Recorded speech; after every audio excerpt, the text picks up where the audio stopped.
সুনন্দিনীর আড্ডায় আজকে আমার অতিথি নৃত্যশিল্পী দেবমিত্রা সেনগুপ্ত।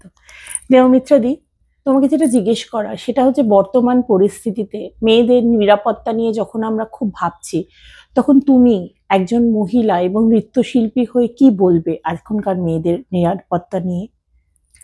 সেই আমার এটাই আমার যেটা মনে হয় যে আমরা অনেক লাকি ছিলাম। আমরা যখন ছোটবেলায় ধরো গুরুজির ওয়ার্কশপে যাচ্ছি, গুরুজির তো কোনো সময় ঠিক থাকতো না, হয়তো অনেক রাত হয়ে গেল ফেরার সময়, কিন্তু আমাদের যদিও ড্রপ করে দেওয়া হতো তাহলেও অন্য একজনের গাড়িতে আমরা আসছি।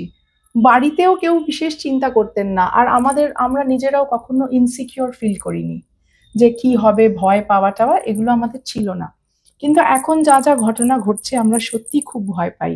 বিশেষ করে আমি একজন মেয়ের মা হিসেবে তো আমার খুবই ভয় করে।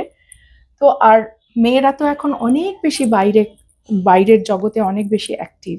তারা অফিস থেকে আসে, রিহার্সাল হয়তো আমরা রাতে শুরু করলাম। তো আমি চেষ্টা করি সবসময় ৯টার মধ্যে শেষ করে দিতে, যতই আমার অসুবিধে হোক না কেন ৭টায় শুরু করে ৯টার মধ্যে শেষ করে দিই। এবং আমার স্টুডেন্টদের সাথে ওরকম কথাই থাকে যে ওরা বাড়িতে ফিরে, ধরো আমরা বাইরে থেকে এলাম, তো ট্রেনে থেকে নেমেছি দেরি করে, ওরা বাড়িতে ফিরবে, ফিরেই আগে আমরা জিজ্ঞেস করি বাড়ি ফিরেছো, বাড়িতে পৌঁছেছো। ওরাও গ্রুপে মেসেজ করে দেয়, সবাই পর পর পর পর ঢোকে যে আমরা ঢুকে গেছি।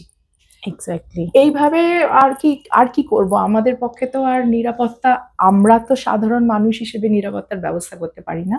কিন্তু আমি প্রে করছি এবং আমি চাই যে সেটা যদি মেনটেন করা সম্ভব হয় তাহলে মেয়েদের পক্ষে বাইরে, ঘরে বাইরে, আমরা তো দশভুজা, ঘরে বাইরে আমাদের কাজ করতে যেন মেয়েদের কোনো অসুবিধে না হয়।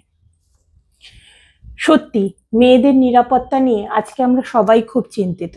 তবে দেবমিত্রাদি যেটা বললেন যে সত্যি আমরা সবাই যদি মেয়েদের নিরাপত্তার দিকটা নিজেরা নিজেদের মতো করে সচেতন হতে পারি, তাহলে হয়তো আমরা নিজেরাই নিজেদের রক্ষা করতে পারবো। সুনন্দিনীর আড্ডা আপনারা সকলে শুনুন, দেখুন, জানুন।